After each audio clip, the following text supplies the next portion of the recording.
مثلا نشتا تبه د انسان لپاره خیر دی دی باندې د انسان ګناه راځي. رسول الله صلی الله علیه وسلم فرمایلی دی کوم مسلمان ته چې تکلیف ورسېږي خفګانو ته ورسېږي تر دې چې وازغه پخپه کې لاړ شي الا کفر الله بیا خطاياه دی باندې الله د ګناهونو راځي. وهرزه هم فرمایله په تمام امراضو کې ما ته تبه مرض ډېره خوښه ده دا تبه په مارش وجه دا په ټول بدن باندې راځي هر اندام ته دا خپل حصہ ورسیږي او دا باندې ګناهونه ورځيږي. ظاهري مرض خو مرض نه ده سر باندې درد راغی تبه در باندې رااله شوګر د تو لګېدلو کینسر بیماری ته ولګېدله ایمان درکې صبر دې وکړو په دې باندې بل ستا ګناهونه راځي ستاره لپاره سبب دې د پاره در په درجات بلې انسان باندې صاحب چې د الله تعالی د طرف ناراضي تکلیفونه راځي دوه وجونه کله راځي یا د دې د وجه راځي چې د انسان ګناهونه په الله ورځي. هر انسان نه ګناهونه کوي لکه دا خبر ان شاء الله زوس کوم د دې مرزونو په وجه د دې تکلیفونو په وجه الله د دې انسان ګناهونه راځي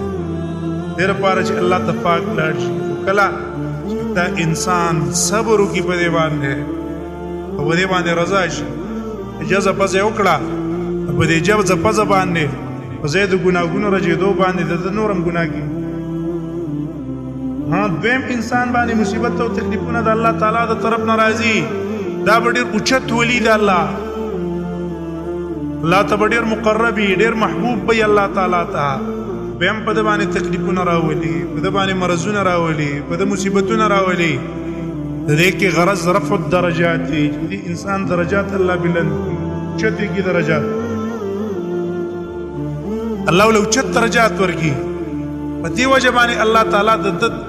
مصیبتونه راولي. عمران ابن حسین رضی الله عنه مبارک راضي عمران ابن حسین باندې بیماری لګېدلې و او داغه بیماری د وجه نه ډېر شکاله د پکټ باندې پروت داسې درجه تر رسیدلې چې سره فزیده بم نشو کیناسته بم نشو پاتېده بم نشو او ډېر شکاله پکټ باندې پروت عبد الله ابن شخير رحمه الله وايي وزد خپل رور سره عمران بن حسین خواته ورلم چې کله موږ د حالت د عمران بن حسین وکړه ووم جړل وغير اتویل تاسو ولې جاړئ ما په دې حالت جاړئ احبه الي احبه الى الله محبوب ما تاغه حالت ته چې کوم الله تعالی ته محبوب ده الله تعالی دا ما باندې تکلیف راوستلې ده دا د الله رضا ده مال تکلیف راکې مال مصیبت راکې زه په دې باندې خوشاله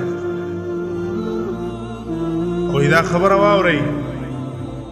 تاسو ته پټه دا خبره کومه چاته ونه وای په دې ټیم کې ما سره ملائک راځي ما سره خبرې کوي په هغه باندې اونس حاصلو ما سره سلام کوي ما سره مصافحه کوي او ما سره ناستي خبرې ما سره کوي په دې حالت اشاره او توګه چې دا د دې د وجه نه ده یعنی ګناهونو په وجه باندې ما باندې الله دا راوسته ده نه په دې مقام کې الله پاک چې مال ملائک را لېږي چې اوچت مرتبه والا الله په دې باندې زما درجات بلند دي دې لپاره چې درجات په زما بلند شي. عمران ابن حسین رضی الله عنه دغه حالت باندې دیر شکالو به دا غن رسول په وفات شوی دی. دنیا مصیبتونه د دنیا تکلیفونه انسان باندې راشي لیکن